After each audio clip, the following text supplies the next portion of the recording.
कोकणात आज पावसाचा अंदाज। ठाणे, पालघर आणि रायगड या परिसरात मध्यम ते हलक्या स्वरूपाच्या पावसाची शक्यता। पुढच्या 24 तासात मुंबई शहर आणि उपनगरात ढगाळ वातावरण असेल, तर यवतमाळ, वाशिम, बुलढाणा आणि अकोल्यामध्ये हवामान खात्याचा येलो अलर्ट।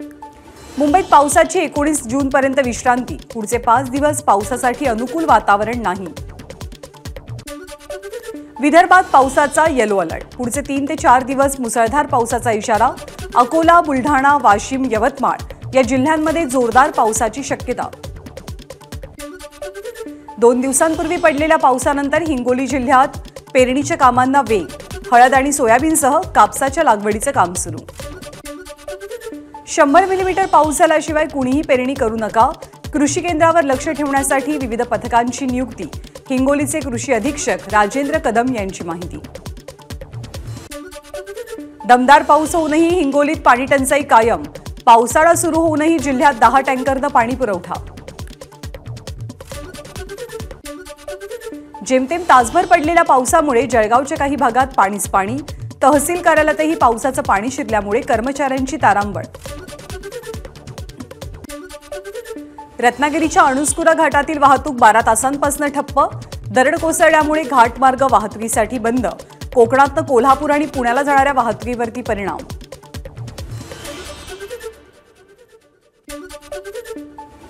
सांगलीच्या तासगाव तालुक्यातील अंजनी भागात मुसळधार पाऊस। द्राक्ष बागांमध्ये साचलं गुडघाभर पाणी। वाशिमच्या रिसोड शहरात जोरदार पावसाची हजेरी। शेतकऱ्यांमध्ये आनंदाचं वातावरण। भाजीपाल्याच्या दरात 40 ते 50% वाढ। आवक घटल्यामुळे भाज्या महागल्या। उपमुख्यमंत्री अजित पवार आज पुण्याच्या दौऱ्यावर। लोकसभा निकालानंतर अजित पवारांकडून कार्यकर्ते आणि पदाधिकाऱ्यांच्या गाठी भेटी। वारी आणि पुण्यातल्या पूर परिस्थितीबाबत आढावा घेणार। यंदा पावसाळ्यादरम्यान रेल्वेचा घाटातला प्रवास सुरक्षित असेल। दरड कोसळू नये म्हणून मजबूत जाळ्यांचं आवरण। मध्य रेल्वे प्रशासनाकडून घाट भागातील कामांवरती विशेष भर। पश्चिम रेल्वेच्या लोकलला डिजिटल डिस्प्ले बसवणार। लोकल कोणती हे पाहता येणार। फलाटावरती दाखल झालेली लोकल कोणती आहे हे प्रवाशांना समजण्यास आणखी मदत होईल। 1 कोटी विद्यार्थ्यांना पहिल्या दिवशी पुस्तकं वितरित होणार। राज्यातील 3 कोटी प्रतींचं वितरण पूर्ण। शालेय शिक्षण विभागाची माहिती। आज मनसे अध्यक्ष राज ठाकरे यांचा वाढदिवस। शिवतीर्थ निवासस्थानी कार्यकर्त्यांनी केक कापून त्यांचा वाढदिवस साजरा केला। खासदार संदीपान भुमरे आणि मंत्री शंभूराज देसाईंच्या शिष्टाईला यश। 6व्या दिवशी अखेर मनोज जरांगेंकडून उपोषण स्थगित। मनोज जरांगेंकडून सरकारला 1 महिन्याचा म्हणजे 13 जुलैपर्यंतचा वेळ। ओबीसींमधनं मराठ्यांना हक्काचं आरक्षण द्या। जरांगेंची सरकारकडे प्रमुख मागणी। 1 महिन्यात मागण्या मान्य झाल्या नाहीत तर विधानसभा निवडणुकीत आपण उतरू। नाव घेऊन उमेदवारांना पाडू। मनोज जरांगेंचा राज्य शासनाला थेट इशारा। काँग्रेसचे खासदार वसंतराव चव्हाणांसह आमदार मोहन हंबर्डेंनी घेतली मनोज जरांगेंची भेट। जरांगेंच्या आंदोलनाला दिला पाठिंबा। यावेळी नांदेड काँग्रेसचे पदाधिकारी सुद्धा हजर होते। मनोज जरांगे आणि मराठा समाजाची मागणी लवकरच मान्य होईल। जरांगेंनी आपल्या प्रकृतीची काळजी घ्यावी। आमदार अभिमन्यू पवार यांची मुख्यमंत्री एकनाथ शिंदेंची भेट घेतल्यानंतर प्रतिक्रिया। आंतरवाली सराटीमध्ये महिला आंदोलकांकडून विरोधी पक्षनेते अंबादास दानवेंना अडवण्यात आलं। मराठा आंदोलनाबाबत कोणती भूमिका घेणार ते सांगा, महिला आंदोलकांचा सवाल। मराठा आरक्षणाच्या मागणीसाठी खासदार नागेश पाटील आष्टीकर राष्ट्रपतींना भेटणार, तर जरांगेंच्या मागणीकडे शासन दुर्लक्ष करत असल्याचाही आरोप। धाराशिवच्या भूम इथे मराठा समाजाच्या महिलांचा उपजिल्हाधिकारी कार्यालयावरती धडक मोर्चा। सरकार आणि विरोधी पक्षाला दिला चोळी आणि बांगडीचा आहेर। भूम शहरातील मुख्य गोलाई चौक उपजिल्हाधिकारी कार्यालयावरती हा मोर्चा निघाला होता। ओबीसी आरक्षणाला धक्का लावू नये यासाठी सरकारनं लेखी आश्वासन देण्याच्या मागणीसाठी ओबीसीचे नेते लक्ष्मण हाकेंच्या नेतृत्वात आंदोलन सुरू। आंतरवाली सराटीच्या वेशीवरती सुरू असलेल्या आंदोलनाचा आजचा दुसरा दिवस आहे। छत्रपती संभाजीनगरच्या शासकीय वैद्यकीय महाविद्यालयात विद्यार्थ्यांचं रॅगिंग करणाऱ्या 3 वरिष्ठ विद्यार्थ्यांना 6 महिन्यांसाठी निलंबित करण्यात आलंय। यासोबत त्यांना 25,000 रुपयांचा दंड ठोठावला गेलाय। राज्यसभेसाठी सुनेत्रा पवारांच्या व्यतिरिक्त इतर कुणाचाही अर्ज नाही. अन्य अर्ज न आल्यामुळे सुनेत्रा पवार यांची राज्यसभेच्या खासदारपदी बिनविरोध निवड. राष्ट्रवादीकडून राज्यसभेची उमेदवारी दाखल केल्यानंतर सुनेत्रा पवार यांनी कार्याध्यक्ष अजित पवार आणि कार्यकर्त्यांचे आभार मानले. सुनेत्रा पवारांचा राज्यसभेचा अर्ज भरण्यासाठी भाजप आणि शिवसेनेचा एकही नेता उपस्थित नाही. केवळ राष्ट्रवादी काँग्रेसचेच नेते हजर. त्यामुळे महायुती सारखंही आलबेल नसल्याच्या चर्चांनाही सुरुवात.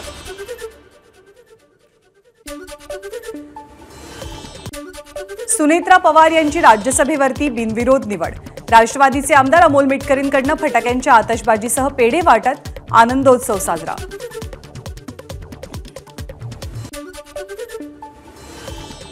सुनेत्रा पवार अर्ज भरताना आमंत्रण आम्ही कुणालाही दिलेलं नव्हतं. उमेदवारीवरनं छगन भुजबळ सुद्धा नाराज नाहीत. तीनही पक्षांमध्ये योग्य समन्वय असल्यामुळे त्यांना विश्वासात घेऊनच उमेदवारी अर्ज भरला. सुनेत्रा पवारांनी अर्ज भरल्यावर प्रफुल्ल पटेल यांची प्रतिक्रिया. मुंबईत भाजपचा विजय संकल्प मेळावा संपन्न. उपमुख्यमंत्री देवेंद्र फडणवीस आणि आशिष शेलारांनी या मेळाव्याला संबोधित केलं. या मेळाव्याला राहुल नार्वेकर, मंगलप्रभात लोढा आणि प्रवीण दरेकरांसह अनेकांची उपस्थिती होती. मुंबईमध्ये मराठी माणसांनी महाविकास आघाडीला मतदान केलं नाही. त्यांच्या आणि महायुतीच्या मतांमध्ये फारसा फरक नाहीये. मात्र विजय झाल्याचा आभास निर्माण करण्यात त्यांना यश मिळालंय. भाजप विजय संकल्प मेळाव्यात देवेंद्र फडणवीसांचा हल्लाबोल. वरळीमध्ये आदित्य ठाकरे आहेतच, पण त्यांच्यासाठी अजून 2 आमदार ठाकरे गटानं तयार केले. तरीही शिवसेनेला केवळ 6,000ंचीच लीड मिळाली आहे. देवेंद्र फडणवीसांची टीका. 2023 ते 2028 या 5 वर्षांसाठी मनसे अध्यक्ष म्हणून राज ठाकरेंची एकमतानं निवड. राज ठाकरेंच्या अभिनंदनाचा ठरावही पारित. भारतीय संविधानाप्रमाणे निवडणूक आयोगाच्या मार्गदर्शक सूचनेनुसार मनसेची निवडणूक पार पडली. मनसे अध्यक्षपदी राज ठाकरेंची नेमणूक झालेली असून त्यांना सर्वाधिकार असतील असा ठराव पास झाला. बाळा नांदगावकरांची माहिती. लोकसभा निवडणुकीत मराठी माणसांनी उद्धव ठाकरेंना मतं दिलेली नाहीत. उद्धव ठाकरेंबाबत लोकांच्या मनात राग आहे. मनसे कार्यकर्त्यांच्या मेळाव्यात राज ठाकरेंचं वक्तव्य. मनसेचे अध्यक्ष राज ठाकरे जे बोललेत ते खरंय. उद्धव ठाकरे यांच्याबद्दल मराठी माणसाच्या मनात चीड. लोकसभा निवडणुकीत उद्धव ठाकरेंना कुणाची मतं मिळाली हे सर्वांना ठाऊक आहे. प्रवीण दरेकरांची उद्धव ठाकरेंवर टीका. विधानसभेची निवडणूक स्वबळावर नाही तर महाविकास आघाडीतनंच लढणार. एबीपी माझाला दिलेल्या विशेष मुलाखतीत संजय राऊत यांची माहिती. भाजपची सुपारी गँग नसती तर महाविकास आघाडीच्या 38 जागा आल्या असत्या. संजय राऊतांची राज ठाकरेंवर अप्रत्यक्ष टीका. विधानसभेच्या 288 जागांसाठी संघटना मजबूत करण्याचा आमचा प्रयत्न. भाजपला सत्तेतनं बाहेर खेचणे हे आमचं एकमेव ध्येय असल्याचं नाना पटोलेंचं विधान. पीक कर्ज मिळत नसल्यानं अंबादास दानवेंचा संभाजीनगरच्या महाराष्ट्र ग्रामीण बँक अधिकाऱ्यांच्या कार्यालयात ठिय्या. राज्यातील महायुती सरकारच्या विरोधात आंदोलन करण्याचा विश्व हिंदू परिषदेचा इशारा. वक्फ बोर्डाला 10 कोटींचं अनुदान देण्याच्या निर्णयाचा निषेध. कुर्ल्याच्या पूर्व परिसरात धारावी पुनर्वसन प्रकल्पातील झोपडपट्टीधारकांना घरं उपलब्ध करण्याचा शासन निर्णय. या निर्णयाविरोधात आमदार मंगेश कुडाळकरांसह स्थानिकांचं आंदोलन. नागपुरात जेईईचे क्लासेस घेणाऱ्या फिटजी क्लासेसचे संचालक प्रणय शर्मा यांच्यावर गुन्हा दाखल. पैसे भरूनही शिकवणी घेत नसल्याची पालकांची तक्रार. रशियातल्या वाल्खो नदीत बुडालेल्या मुलांचे मृतदेह मुंबईत आणण्यात आलेत. 4 जूनला जळगावच्या 3घांचा रशियामध्ये बुडून मृत्यू झालेला. घाटकोपर होर्डिंग दुर्घटनेनंतर राज्यात लागणाऱ्या प्रत्येक होर्डिंगसाठी राज्य सरकारची परवानगी बंधनकारक असेल. होर्डिंग संदर्भात मुंबई पालिकेची कडक नियमावली. रात्री 11 वाजेनंतर डिजिटल फ्लेक्स सुरू राहिल्यास कारवाई करण्याच्या पालिकेच्या अधिकाऱ्यांना सूचना. वर्सोव्यामधल्या अनधिकृत बांधकामाविरोधात पालिकेची मोहीम तीव्र. 7 अनधिकृत इमारतींवरती पालिकेकडून तोडक कारवाई. बकरी ईद निमित्त कुर्बानीची परवानगी देणाऱ्या पालिकेला हायकोर्टाचा दिलासा. बीएमसीनं जारी केलेल्या परिपत्रकाला जीव मैत्री ट्रस्टनं विरोध केलेला होता. संत ज्ञानेश्वर महाराज आणि तुकाराम महाराज पालखी मार्ग खचला. पंढरपूरकडनं वेळापूरकडे जाणारा 2 ते 3 किलोमीटरचा पालखी मार्ग खचलेला आहे. Pimpri Chinchwad hit and run प्रकरणात पोलिसांचा कारनामा समोर. संबंधित घटनेतला आरोपी विनय नाईकरे हा पोलीस हवालदाराचा मुलगा असल्यामुळे कारवाईमध्ये टाळाटाळ केल्याचं उघड. पुणे कल्याणीनगर अपघात प्रकरणातील अल्पवयीन मुलाची पुन्हा पोलीस चौकशी होणार। अपघातासंदर्भात गुन्हे शाखेचे पोलीस चौकशी करतील। पुणे अपघात प्रकरणात राजकीय दबावापोटी आरोपीच्या रक्ताचे नमुने बदलण्याचा प्रयत्न झाला, हे उघड झालं।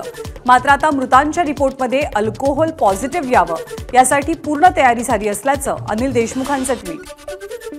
पुणे अपघातातल्या मृतांनी मद्यपान केलं होतं हे सर्वांनाच माहिती आहे, पण त्याचा परिणाम तपासावरती होणार नाही हे माजी गृहमंत्र्यांना समजणारच नाही, कारण त्यांचा अभ्यास 100 कोटींच्या वसुलीचा आहे, कायद्याचा नाही। प्रवीण दरेकरांचा टोला। नागपूर जिल्ह्यातील धमाना येथील स्फोटकं तयार करणाऱ्या कंपनी स्फोट, दुर्घटनेत 6 कामगारांचा मृत्यू। नागपुरातल्या चामुंडी कंपनीतल्या स्फोटानंतर कंपनीच्या अधिकाऱ्यांनी पळ काढला, स्थानिकांचा आरोप।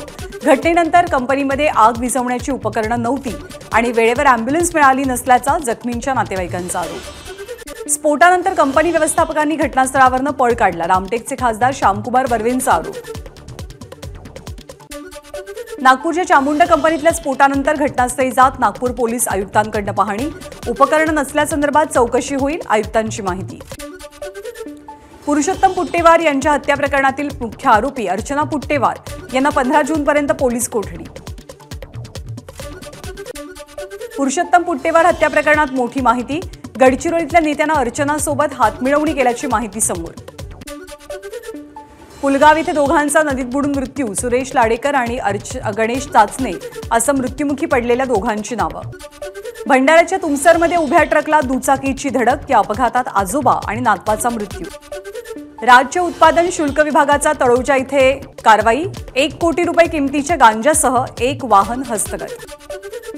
गुजरातचे भाजपचे प्रदेशाध्यक्ष खासदार CR पाटील यांची कॅबिनेट मंत्रीपदी निवड, या निमित्तानं धुळे शहरात झळकले पाटील यांच्या अभिनंदनाचे बॅनर। अर्थसंकल्प जुलैच्या 3ऱ्या आठवड्यात सादर होण्याची शक्यता, निर्मला सीतारामन NDA सरकारचा अर्थसंकल्प सादर करतील। NDA सरकार स्थापन झाल्यानंतर पुन्हा खळबळ, वाटेल तेव्हा सरकार पाडू शकतो, काँग्रेसचा मोठा दावा, पक्षाच्या उच्चपदस्थ सूत्रांची माहिती।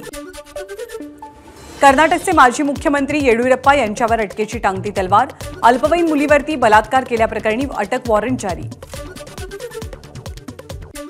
26 जूनला लोकसभा अध्यक्षांची निवड होणार, तर 24 आणि 25 जूनला नवीन खासदार शपथ घेतील। अजित डोवालच असतील देशाचे राष्ट्रीय सुरक्षा सल्लागार, अजित डोवाल यांना असेल कॅबिनेट मंत्र्यांचा दर्जा। निवृत्त सनदी अधिकारी डॉ. PK मिश्रा पंतप्रधान नरेंद्र मोदींच्या प्रधान सचिवपदी कायम, डॉ. PK मिश्रा पंतप्रधानांचे प्रधान सचिव म्हणून काम पाहतील। G7 परिषदेमध्ये सहभागी होण्यासाठी पंतप्रधान मोदी इटलीत दाखल, आज जागतिक नेत्यांसह द्विपक्षीय चर्चा करणार। G7 परिषदेला सुरुवात, परिषदेमध्ये युक्रेनला $50 अब्ज कर्जासाठी पाठिंबा देण्याच्या प्रस्तावाला अमेरिकेकडून सहमती। पंतप्रधान मोदींकडून जम्मू काश्मीरमधल्या गेल्या काही दिवसातल्या हल्ल्यासंदर्भात बैठक, सुरक्षा संदर्भातल्या स्थितीची माहिती घेतली। 21 जूनला पंतप्रधान नरेंद्र मोदी काश्मीर दौऱ्यावर, काश्मीर घाटीतील दहशतवादी हल्ल्यानंतर आणि शपथविधीनंतर मोदींचा पहिलाच दौरा। ABP माझा, उघडा डोळे बघा नीट।